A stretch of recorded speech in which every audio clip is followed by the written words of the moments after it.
सबने लिख लिए 10 के 10 चैप्टरों के नाम, 9 के 9 चैप्टरों के नाम लिख लिए सब? लिख लिए? अब एक बात और बताऊं, ठीक है? एक तो इस बात का ध्यान रखना कि भाई अब शुरुआत कर दिए हो तो अब शुरुआत को जारी रखना। बीच में भागा दौड़ी मत करना, absent वबसेंट मत करना, ठीक है? कोई बहुत ही दूर से बच्चा आ रहा हो, अकेला आ रहा हो, भाई इसी क्लास के लिए आ रहा हो, तो फिर भी चलो मैं देखूंगा भाई, चलो हल्का फुल्का, ठीक है?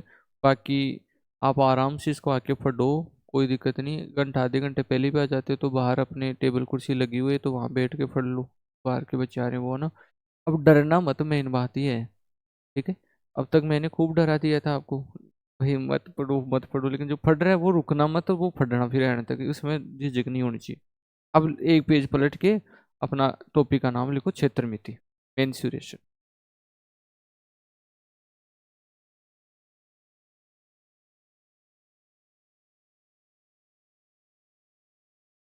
पहले समझ लीजिए, मैं कुछ बातें आपको बता रहा हूँ।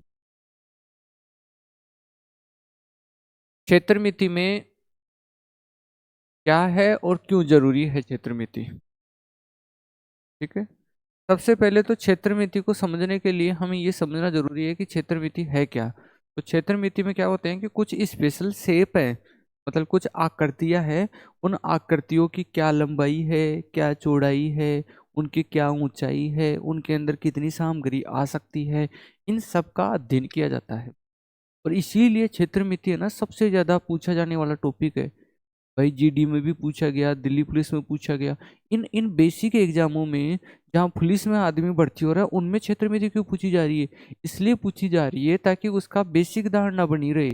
बेसिक धारणा मतलब कोई बर्तन है, लंबाई क्या है, चौड़ाई क्या है, कैसे देखेगा, ठीक है? सरफेस में कितनी जगह घेरेंगे, तो हर जगह जरूरत पड़ रही है। अभी आप सोचो कि कैंप वगैरह लगते हैं तो उनमें भी देखते हैं कि यार इतने सारे आदमी है तो इनके लिए कितनी लंबा कितना चौड़ा मैदान की जरूरत पड़ेगी, ठीक है ना?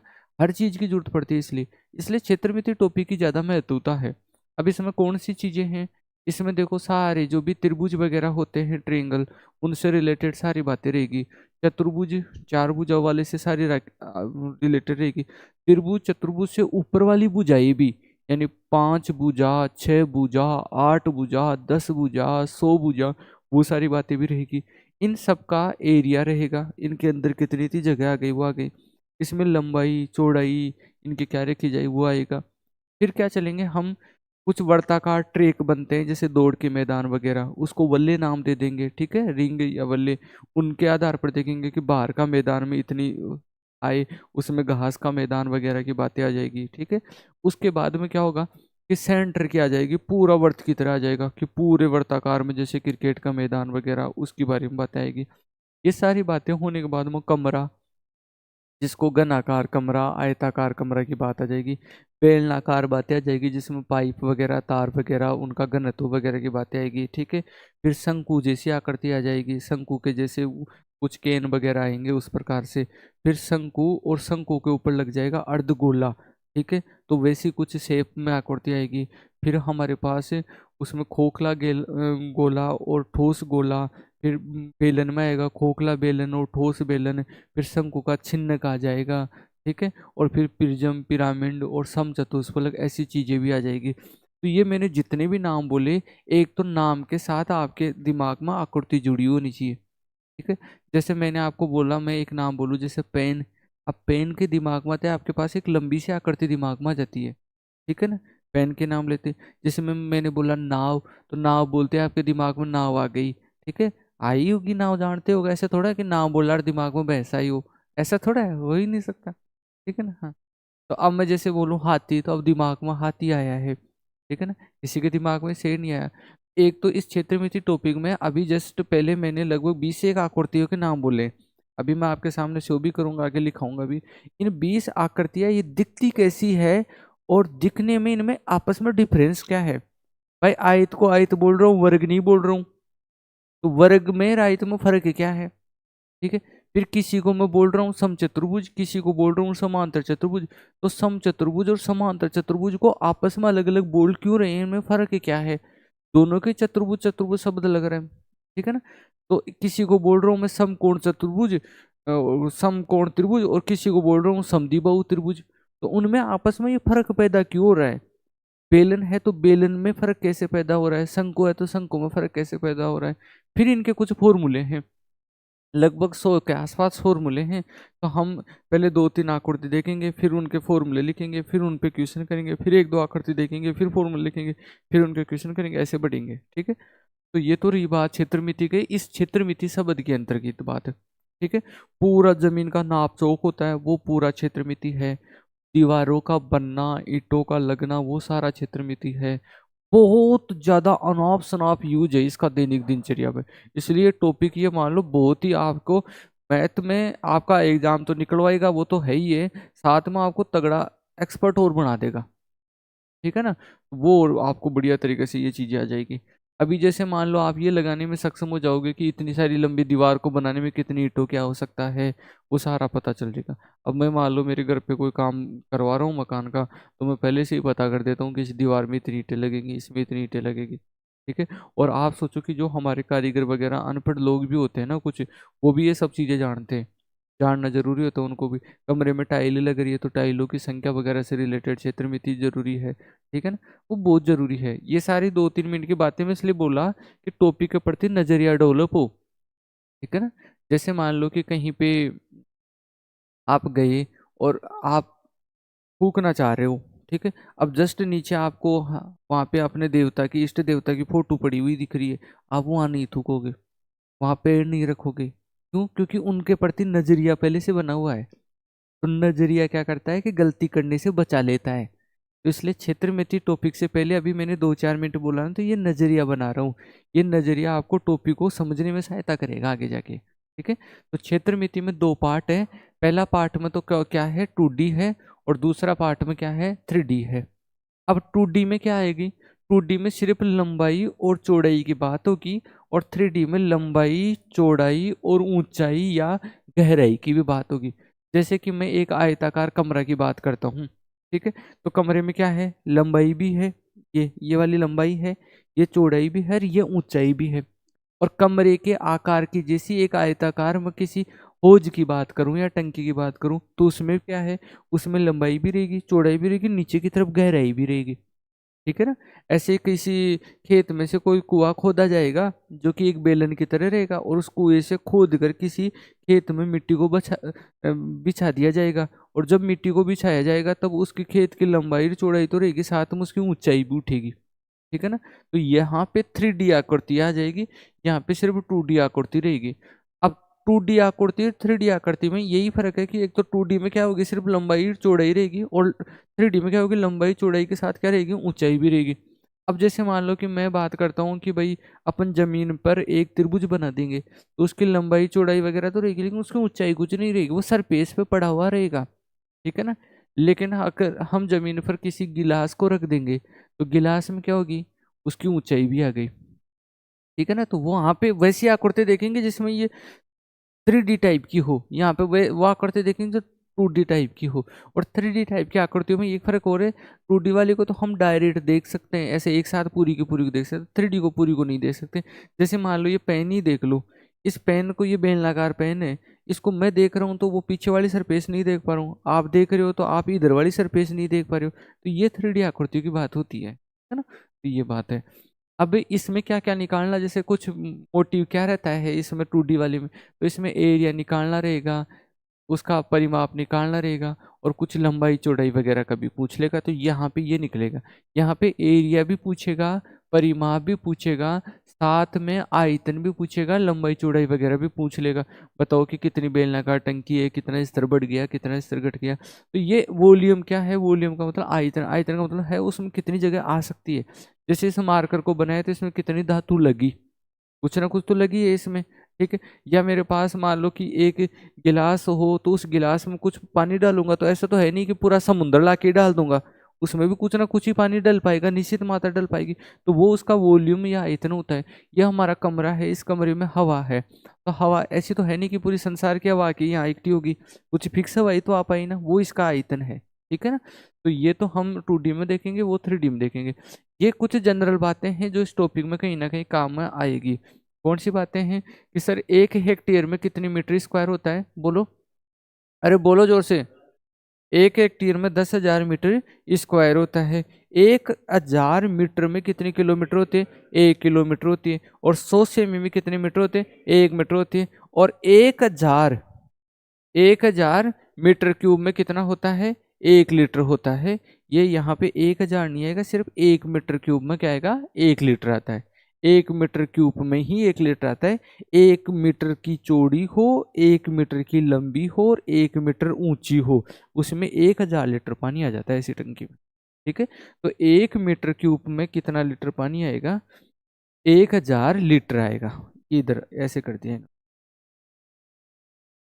1 मीटर क्यूब में 1,000 लीटर पानी आएगा। 1 मीटर लंबी, 1 मीटर चौड़ी और 1 मीटर ऊंची अगर कोई टंकी हो तो उसमें कितना लीटर पानी आएगा? 1,000 लीटर पानी आएगा। तो 1 मीटर क्यूब में 1,000 लीटर होता है। ये कुछ अपने काम की इकाइयाँ हैं। अब अगर हम 2D की बात करते हैं तो 2D में कौन कौन सी चीजें पढ़ेंगे? तो एक तो पढ़ेंगे, बोलो क्या? वर्त, बोलो बोलो, वल्ले, त्रिभुज, चतुर्भुज, बहुभुज, सम, षष्ठभुज, सम, अष्टभुज। ठीक है, ये पढ़ेंगे। अब यहाँ पे देखो, ये तो सब एक एक ही है, लेकिन ये जो त्रिभुज और ये चतुर्भुज ने, इनमें खुद में भी अंदर प्रकार बन गए। इनमें भी खुद में भी अंदर प्रकार बनते हैं। इन सबके फॉर्मूले आएंगे, लेकिन त्रिभुज और चतुर्भुज में अंदर जो प्रकार बनेंगे उनके फॉर्मूले आएंगे। कौन कौन से प्रकार बनते हैं अंदर? ये वाले प्रकार बनते हैं। त्रिभुज में हम ये प्रकार पढ़ेंगे, 6 प्रकार के त्रिभुज। पहला त्रिभुज पढ़ेंगे विषमबाहु त्रिभुज, समबाहु त्रिभुज, समद्विबाहु त्रिभुज और समकोण त्रिभुज। और ये कौन सा त्रिभुज है? न्यून कोण त्रिभुज और अधिकोण त्रिभुज। ये तीनों त्रिभुज तो भुजाओं के आधार पर है, विषमबाहु, समबाहु और समद्विबाहु। ये तो भुजाओं के आधार पर बटे हुए हैं, साइड के अकॉर्डिंग, और ये एंगल के अकॉर्डिंग बटे हुए हैं, कोणों के आधार पर बटे हुए हैं, समकोण, न्यून कोण, अधिकोण। ठीक है ना?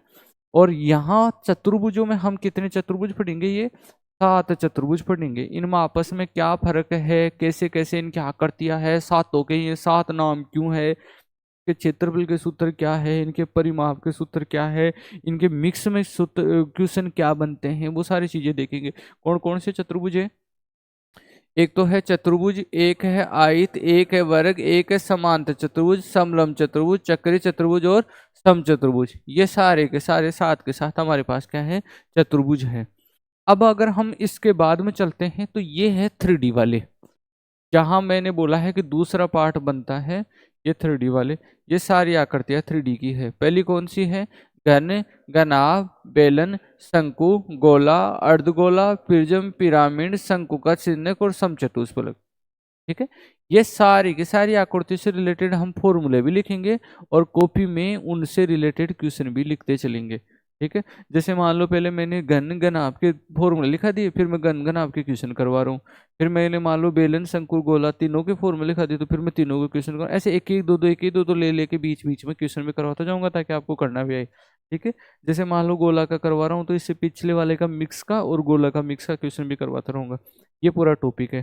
ठीक है, अब ये सब चीजें लिखने के बाद में हम 1 नंबर टॉपिक से चालू करेंगे, मतलब 1 नंबर बिंदु से, वर्त से। पहले 2D वाली सारी आकृति के क्वेश्चन और फॉर्मूला लिखेंगे, और फिर अपन 3D वाली जो भी सारी आकृति है इनके सबके फॉर्मूले और इन सबके फॉर्मूले पे आधारित क्वेश्चन करेंगे। ठीक है, तो इस प्रकार से अपना क्षेत्रमिति टॉपिक पूरा होगा। फिर मैं आपको एक सीट दे दूंगा, उसकी प्रॉब्लम पूछ लेना बस। सही है बात? अब आप लिखो, क्षेत्रमिति लगा लिए थे ना? क्षेत्रमिति में लिख लो 2D और 3D, और एक ये जानकारी लिख लो। पहले क्षेत्रमिति का ओवरऑल व्यू लिख लो।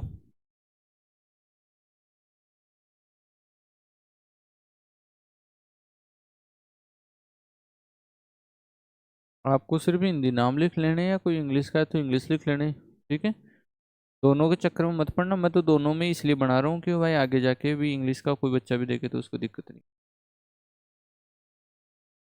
आ जाएगी। क्षेत्रमिति इनमें सब पूरी, कुछ नहीं बचेगा ना क्षेत्रमिति का। एक हेक्टेयर में 10,000 मीटर स्क्वायर होता है। 1,000 मीटर में 1 किलोमीटर होता है। 100 सेमी में 1 मीटर होती है। 1 मीटर क्यूब में 1,000 लीटर होता है। लिख लिए?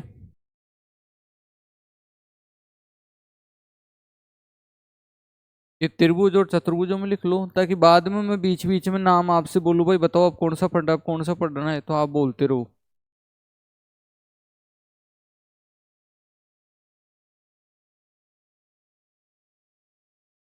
ये चतुर्भुजों के इंग्लिश नाम जब आगे करवाएंगे तब साथ में आ जाएंगे।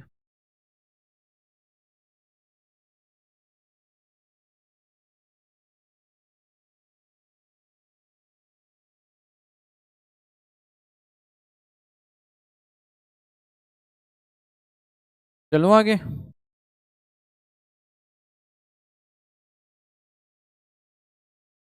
2D में एक नंबर लिखोगे वर्थ।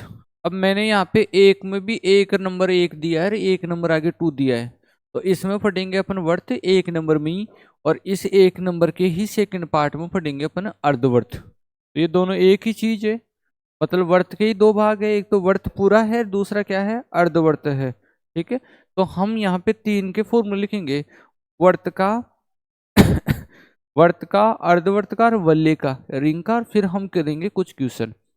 ठीक है ना, फिर हम आगे जैसे मान लो त्रिभुज त्रिभुज के लिख लिए, फिर कुछ क्वेश्चन कर लिए, ऐसे करेंगे। 2D वाला पार्ट में थोड़ा ज्यादा काम है फॉर्मूलों का, फिर 3D में कम काम रहेगा। तो वर्त में देखिए साहब, ये कुछ पॉइंट यहाँ पे लिखे हुए हैं।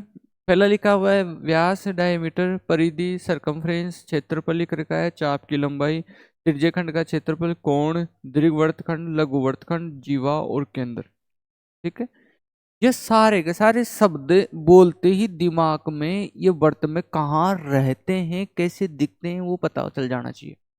ठीक है, इन सब के ऊपर क्वेश्चन आते हैं, ये सब क्वेश्चनों में काम आते हैं। ये सारे के सारे इस वर्ड से रिलेटेड ही शब्दावली है। तो क्या है ये अभी बताते हैं।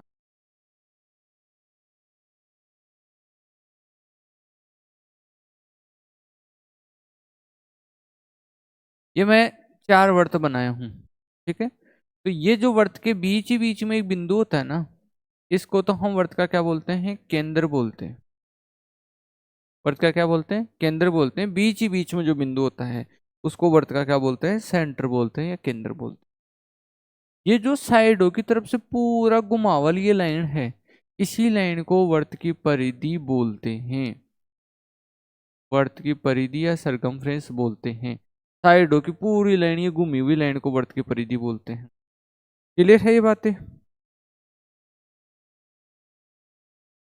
केंद्र क्या होता है, परिधि क्या होता है, जान गए। ये जो लाइन है ना, ये वाली पूरी लाइन जो ए से लेकर मैंने बी तक ही खींचा हूं, ठीक है, इस ए बी पूरी लाइन को हम वर्त का क्या बोलते हैं, व्यास बोलते हैं। और जो इसको अगर मैं ओ नाम दे दूर, अगर अपन बात करें ए से लेकर ओ तक की, इसको बोलते हैं हम, इसकी त्रिज्या बोलते हैं, रेडियस बोलते हैं। ठीक है, वर्त का केंद्र क्या होता है, बीच ही बीच में जो बिंदु होता है वो वर्त का केंद्र होता है। ये बाहर वाली जो लाइन घूम रही है इसको वर्त के क्या बोलते हैं, बोलो, परिधि बोलते हैं। ए से लेकर बी तक की को क्या बोलते हैं, व्यास बोलते हैं। ए से लेकर ओ तक की को क्या बोलते हैं, त्रिज्या बोलते हैं। ठीक है, और इस त्रिज्या का दो गुना ही क्या हुआ करता है, व्यास हुआ करता है, क्योंकि ए ओ बी त्रिज्या है, ओ बी भी क्या है, त्रिज्या है, तो ए बी क्या होता है, व्यास होता है। ठीक है, और अगर मैं कोई लाइन अगर यहाँ पे खींच रहा हूँ अतिरिक्त लाइन इस व्यास के अलावा, तो इस लाइन को बोलते हैं जीवा। और व्यास भी वर्त की एक जीवा ही होता है, लेकिन वो सबसे बड़ी जीवा व्यास ही होता है। अगर मैं यहाँ लाइनें खींचूंगा और लाइनें खींचूंगा और लाइनें खींचूंगा, तो वो सारी की सारी वर्त की क्या रहेगी, जीवा ही होगी। लेकिन सबसे बड़ी जीवा को, सबसे बड़ी कोड को हम क्या बोलते हैं, व्यास बोलते हैं। सही है बात इतनी। अब ये अंदर जितनी जगह घेरा हुआ है, इसके पूरे इस वर्त के अंदर जितना भी जगह है उसको इसका बोलते हैं क्षेत्रफल। क्या बोलते हैं, क्षेत्रफल। समझ गए बात को। ये सारी शब्दावली क्लियर हो गई है। क्योंकि अगला है वहां वर्त नहीं बोलेगा, वहां वर्ताकार मैदान बोल देगा या कुछ भी ऐसा बोल देगा। ठीक है, तो उसे पता होना चाहिए कि ये शब्द कहाँ जाके क्लियर कर रहे हैं। अब दूसरे पर अगर हम चलते हैं, तो यह यहाँ से यहाँ पे एक मैं ऐसे दो लाइन खींच रहा हूँ, तो ये अगर ओ है, इसको ए बी नाम दे दिया, तो ये बीच में जो कुछ बना इसको बोलते हैं कोण या एंगल। इसको तो क्या बोलते हैं, कोण। और ये जो ए से लेकर बी तक का भाग है, ये वाला ए से लेकर बी तक का भाग है, ये वाला, इस ए से लेकर बी तक के भाग को ही हम बोलते हैं चाप की लंबाई। चाप की लंबाई, ए से लेकर बी तक के भाग को चाप की लंबाई बोलते हैं। और ये जो बीचों बीच में आ गया ना इसके अंदर, इस ए ओ बी के अंदर जो जगह है उसको बोलते हैं अपन त्रिज्यीय खंड। क्या बोलते हैं, बोलिए मेरे साथ, त्रिज्यीय खंड बोलते हैं। और ये जो बाहर का जगह है उसको बोलते हैं दीर्घ त्रिज्यीय खंड, और ये अंदर जो आ गया है उसको बोलते हैं लघु त्रिज्यीय खंड। ठीक है। और अगर मैं यहाँ पे बात करता हूँ, ये मैंने केंद्र ले लिया ओ, और इसमें कोई लाइन ऐसे खींच देता हूँ, ठीक है, तो इसको बोलते हैं वर्तखंड, और इसको वर्तखंड बोलते हैं। और ये छोटा है तो इसको छोटा वर्तखंड बोलते हैं, यानी लघु वर्तखंड बोलते हैं। और इस बड़े वाले भाग को हम बोलते हैं दीर्घ वर्तखंड, दीर्घ वर्तखंड बोलते हैं, दीर्घ वर्तखंड बोलते हैं। ठीक है जी, ये बात, इसको उठा देते हैं। ये सारे शब्द आ गए होंगे अब। ठीक है, अब दोबारा से समझ लो। ये तो वर्त के बीच बीच में होता है, उसको तो वर्त का क्या बोलते हैं, केंद्र। बाहर वाली लाइन को क्या बोलते हैं, परिधि। और इस बाहर वाली लाइन के बीचों बीच में जो जगह है उस जगह को क्या बोलते हैं, क्षेत्रफल। और इस केंद्र से ऐसे दोनों चीजों को मिलाने वाले को क्या बोलते हैं, व्यास। और ये आधा आधा भाग क्या कहलाता है, त्रिज्या। इस त्रिज्या का दो गुणा करते ही क्या बन जाता है, व्यास। और अगर ये अतिरिक्त लाइन है, व्यास के अतिरिक्त जो लाइनें हैं वो क्या कहलाती है, जीवा। और सबसे बड़ी जीवा क्या कहलाती है, व्यास। यहाँ पे ये जो आकृति बन रही है इसके अंदर ये छोटा वाला भाग की जगह तो क्या कहलाती है, लघु त्रिज्यीय खंड। और बड़ा वाले भाग की जगह क्या कहलाती है, दीर्घ त्रिज्यीय खंड। और ये जो लाइन है ए से बी तक की, इसको क्या बोलते हैं, चाप। यहाँ जो कोण बन रहा है उसको क्या बोलते हैं, थीटा, या कोण बोल देते हैं, जो भी आप नाम दो। ठीक है, ये चाप की लंबाई। ये कौन सा त्रिज्यीय खंड है, दीर्घ त्रिज्यीय खंड। ये कौन सा है, लघु त्रिज्यीय खंड। और अगर ऐसे जीवावर्त को दो भागों में बांट दी तो उसको क्या बोलते हैं, वर्तखंड। ये कौन सा वर्तखंड है, लघु वर्तखंड। और ऊपर वाला कौन सा है, दीर्घ वर्तखंड। ठीक है, समझ गए बात को। अब वर्तखंड ये भी एक वर्तखंड ही है, ए ओ बी भी एक वर्तखंड ही है। तो कई बार प्रश्नों में क्या करता है, इसको भी उसने वर्तखंडी नाम दे दिया होता है। आप सोचोगे सर वर्तखंड तो ऐसा है, वो नहीं है। वर्त का कोई भी हिस्सा वर्तखंड कहलाएगा। तो तब वर्तखंड के लिए लघु त्रिज्यीय खंड का जो सूत्र होगा वो ही लगाएंगे हम। ऐसे नहीं है कि वहां पे अपन जिद करके बैठ जाएंगे, नहीं कि वर्तखंड तो वो ही है, ऐसा नहीं है। वर्तखंड, वर्त का खंड ये भी है, और वो भी एक तरीके से वर्त का खंड है। लेकिन इसको वर्तखंड के साथ साथ क्या बोल सकते हैं, त्रिज्यीय खंड भी बोलते हैं। ठीक है, वर्तखंड के साथ साथ क्या बोलते हैं, त्रिज्यीय खंड भी। क्योंकि ये त्रिज्याओं के सारे से बना होता है इसलिए इसको त्रिज्यीय खंड बोलते हैं। ठीक है ना, लेकिन वर्तखंड भी इसको बोला जा सकता है। ठीक है, और उसको तो वर्तखंड बोलते ही बोलते हैं। तो ये तो है हमारे वर्त से रिलेटेड सारी शब्दावली। अब या तो आप ये तीन चित्र बन के इन सबको लिख लो, और फिर हम इनके के फॉर्मूला लिखेंगे तो वो लिख लो। ठीक है ना, मैं जितना बेसिक हो सकता है उतना से स्टार्ट कर रहा हूँ, इससे बेसिक कहीं नहीं है। ठीक है ना, जो खत्म से खत्म ही स्टार्ट होता है ना वहां से स्टार्ट कर रहा हूँ, इससे छोटा लेवल कुछ नहीं है इसमें। अब भी नहीं समझ पाओगे तो फिर तो दोबारा स्कूल में जाना पड़ेगा। फिर तो एक एक साल में ये पढ़ना पड़ेगा कि वर्थ क्या है।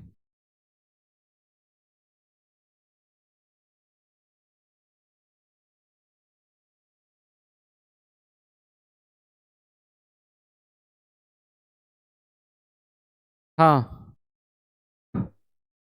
अरे लिख लिए गए, ये सब समझ गए किसको क्या बोलते हैं, मिटा दूं। अब मैं डायरेक्ट फॉर्मूला लगाऊंगा तो समझ जाओगे ना कि उस चीज का फॉर्मूला बताने हैं सर। चलो भाई, आप समझ जाओगे तो।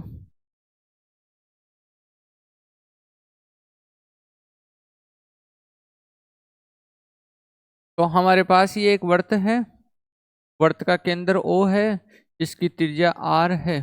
ठीक है, तो सबसे पहले हम इसके व्यास की बात करते हैं। तो व्यास का फॉर्मूला क्या बनेगा बताओ, व्यास बराबर 2R, व्यास बराबर 2R। त्रिज्या का दो गुना क्या होता है, व्यास होता है। फिर अगर हम परिधि की बात करते हैं, चारों तरफ की, कोई बोल रहे थे परिधि, तो परिधि को हम क्या बोलते हैं, 2πr। पाई की जगह 22/7 लेते हैं, कहीं बोलेगा तो 3.14 भी लेंगे है। ठीक है, तो व्यास का सूत्र तो क्या हुआ, बोलो मेरे साथ, 2R। परिधि का क्या बना, 2πr।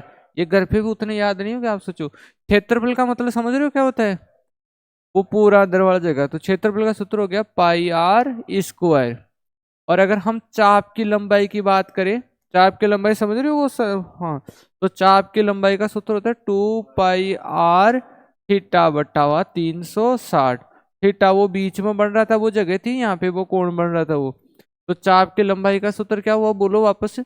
2 पाई आर थीटा बटा 360। त्रिज्यीय खंड का क्षेत्रफल का सूत्र क्या होता है? त्रिज्यीय खंड का क्षेत्रफल का सूत्र होता है पाई आर स्क्वायर थीटा बटा हुआ 360।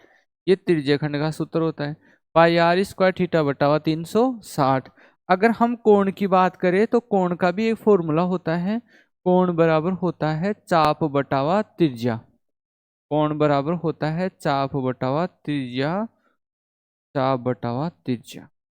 ठीक है, ये कोण का फॉर्मूला होता है। ठीक है, आर्क बटावा इसका जो रेडियस, कोण का सूत्र होता है चाप बटावा त्रिज्या, ये होता है। दीर्घ वर्तखंड का कोई सूत्र नहीं है, क्या बनेगा, पूरे वर्त का क्षेत्रफल में से लघु का घटाएंगे तो दीर्घ का आ जाएगा। ठीक है, और बस लघुकार दीर्घ का इनका कुछ भी नहीं है, कंडीशन पे डिपेंड करता है। वहां पे कुछ त्रिभुज वगैरह बनवा देगा तो उस त्रिभुज का निकाल लेंगे अपन, उस वर्त के में से माइनस कर देंगे, ऐसे कुछ कंडीशन बनेगी। डायरेक्ट फॉर्मूला नहीं है यहाँ पे। जीवा, जीवा की भी कुछ फॉर्मूला नहीं है, जीवा वो मैंने बता ही दिया था। ठीक है, और केंद्र का कोई फॉर्मूला है ही नहीं, तो बस ये फॉर्मूले लिख लो आप। ऊपर वाले कोण तक के लिख लो, कोण बराबर चाप बटा त्रिज्या तक।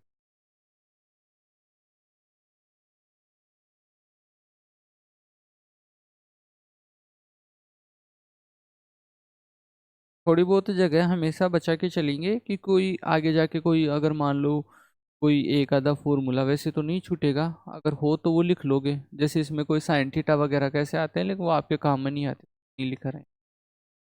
और कुछ मान लो कोई समान एक जैसी प्रश्न आने वाली हो तो उनका हल्का फुल्का ट्रिक लिख लोगे। ठीक है, तो वो जगह अपनी हिसाब बचा के चलो, वो फिर धीरे धीरे धीरे धीरे रिविजन के साथ ऐड करता रहता है बच्चा। देखो, अब वो तो पूरा वर्त था, ये क्या हो गया, अर्धवर्त हो गया, तो आधा वर्त हो गया उसका। वही बातें हैं, ये क्या है इसकी, यहाँ से यहाँ तक का ए ओ तो हो गई त्रिज्या, और ए बी क्या हो गया, व्यास। वो सिंपल बात है, ए ओ तो त्रिज्या होगी, ए बी क्या हो गया, व्यास हो गया।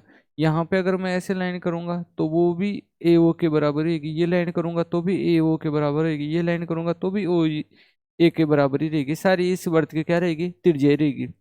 तो अगर हम बात करते हैं इसका क्षेत्रफल की, तो जो पुराने वर्त का क्षेत्रफल आया था उसका आधा हो जाएगा, और पूरे वर्त का क्षेत्रफल क्या आया था, पाई आर स्क्वायर। तो अर्धवर्त का क्षेत्रफल क्या होगा, पाई आर स्क्वायर बटावा 2। पूरे वर्त का क्षेत्रफल क्या आया था, पाई आर स्क्वायर, तो अर्धवर्त का क्षेत्रफल क्या हो जाएगा, पाई आर स्क्वायर बटा 2। अगर मैं परिधि की बात करूं तो पूरे वर्त की जो परिधि होती है 2 पाई आर, उसका आधा करूंगा तो वो तो ये वाली परिधि आएगी, ये वाली आएगी। जबकि इस अर्धवर्त की परिधि में तो ये वाला हिस्सा भी तो शामिल है ना, बीच वाला भी। तो इस अर्धवर्त की जो परिधि बनती है वो बनती है पाई आर प्लस का 2 आर। ये पूरी क्या थी, 2 पाई आर। 2 पाई आर में 2 का भाग दे दिया तो पाई आर तो ये बनी, ये तो क्या बनी, पाई आर। पाई आर बनी ना। इस पाई आर में ये आर और ये आर और जोड़ दिया, तब जाके तो इसकी परिधि बड़ी। परिधि का मतलब होता है चारों तरफ की माप। तो ये तो कौन सी थी, पाई आर, और उसमें 2 आर और जोड़ दिया तो प्लस का क्या हो गया, 2 आर। तो अर्धवर्त की परिधि हमेशा याद रखना, इसमें बच्चे गलत कर जाते हैं, आर कॉमन लेने पर पाई प्लस 2। तो यहाँ पे दो फॉर्मूले हैं, एक तो अर्धवर्त का क्षेत्रफल जो तो क्या बनता है, पाई आर स्क्वायर बटा 2, और अर्धवर्त की परिधि क्या बनती है, आर गुणा पाई प्लस 2।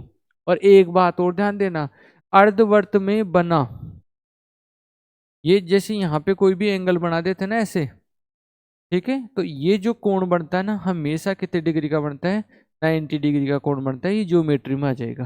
ठीक है ना, वो बात नहीं, बस ये दो बातें जरूर रखो, पाई आर स्क्वायर बटा 2 और पाई आर प्लस 2 आर बनती है इसकी परिधि। लिख लिए, लगाओ अब 2 नंबर लगाओ वर्थ, बाद में बल्ले, बल्ले लिखाया था ना 2 नंबर, लिखाए। वल्ले के भाई खूब प्रश्न आते हैं, खूब प्रश्न आते हैं वल्ले के। क्या है समझो, इस प्रकार की आकृति को वल्ले बोलते हैं, ठीक है। इसको सर्कुलर पथ भी बोलते हैं, और या फिर इसको वल्ले भी बोलते हैं, डिस्क भी बोलते हैं ऐसे, और इसको रिंग भी बोलते हैं, ठीक है। मतलब कुल मिला के है ना, ऐसा मैनेजमेंट हो जाए कि जिसके चारों तरफ ऐसे कुछ रोड डली जाए, चारों तरफ घास वगैरह लगाई जाए, ठीक है। चारों तरफ बाउंड्री वगैरह करने का, थोड़ी मोटाई वगैरह का, रोड डलवाने का, ऐसी चीजें आ जाएंगी इसमें। तो इसमें देखो दो वर्त बन गए। कितने वर्त बन गए? दो वर्त बन गए। दोनों वर्त का ये केंद्र ओ है। दोनों वर्त का ये केंद्र क्या है? ओ है। इस अंदर वाले वर्त की त्रिज्या को मैंने स्मॉल आर बोल दिया, और बाहर वाले वर्त की त्रिज्या को अपन ने कैपिटल आर बोल दिया। अंदर वाले वर्त की त्रिज्या को तो क्या बोला? स्मॉल आर, और बाहर वाले वर्त की त्रिज्या को क्या बोला? Capital R. अब अगर मैं आपसे ये पूछूं कि मुझे इस पथ का क्षेत्रफल चाहिए, इसका चाहिए, ठीक है, इस वर्त का इस पथ का क्षेत्रफल के लिए आप मेरे को ये बोलोगे सर आप इस बिंदु से लेकर बाहर तक का क्षेत्रफल निकाल लो, और फिर इस बिंदु से लेकर इस अंदर तक का क्षेत्रफल घटा दो, तो इस बाहर बाहर वाले जो राउंड आकार पथ बना है इसका क्षेत्रफल आ जाएगा, क्यों ना। तो यहां से यहां तक का क्षेत्रफल निकालूंगा तो मुझे क्या निकालना पड़ेगा? वर्त का क्षेत्रफल पाई कैपिटल आर स्क्वायर, यही बना। यहां से लेकर यहां तक का क्षेत्रफल तो पाई कैपिटल आर स्क्वायर, फिर अंदर वाला छोटा वाला माइनस करूंगा तो पाई स्मॉल आर स्क्वायर, क्यों ना। पाई कैपिटल आर स्क्वायर में से पाई स्मॉल आर स्क्वायर घट जाएगा, तो इस पथ का ही तो क्षेत्रफल आ गया। तो वल्ले का यानी रिंग का क्षेत्रफल का सूत्र तो होता है पाई, तो ले लेते हैं इसमें बाहर, और कैपिटल आर स्क्वायर माइनस का स्मॉल आर स्क्वायर, ये तो रहता है इसका क्षेत्रफल का सूत्र। कैसे बनाया वो ठीक ठाक समझ में आ गए आपके। दूसरी बात करते हैं इसकी परिधि। तो परिधि में एक तो ये बनती है, एक ये बनाती है, दोनों इसकी परिधि का काम करती है। तो आउटर सरफेस की परिधि तो क्या बनेगी? 2 पाई कैपिटल आर, और अंदर के जो भाग है उसकी परिधि क्या बनेगी? 2 पाई स्मॉल आर, और 2 पाई कॉमन ले लिया तो capital R plus small R. तो इस वल्ले की जो परिधि हमारे पास जो बनी है वो बनी है 2 पाई और बड़ा आर प्लस छोटा आर, ये परिधि बनी है, ठीक है। तो ये दोनों फॉर्मूले आप लिख लीजिएगा।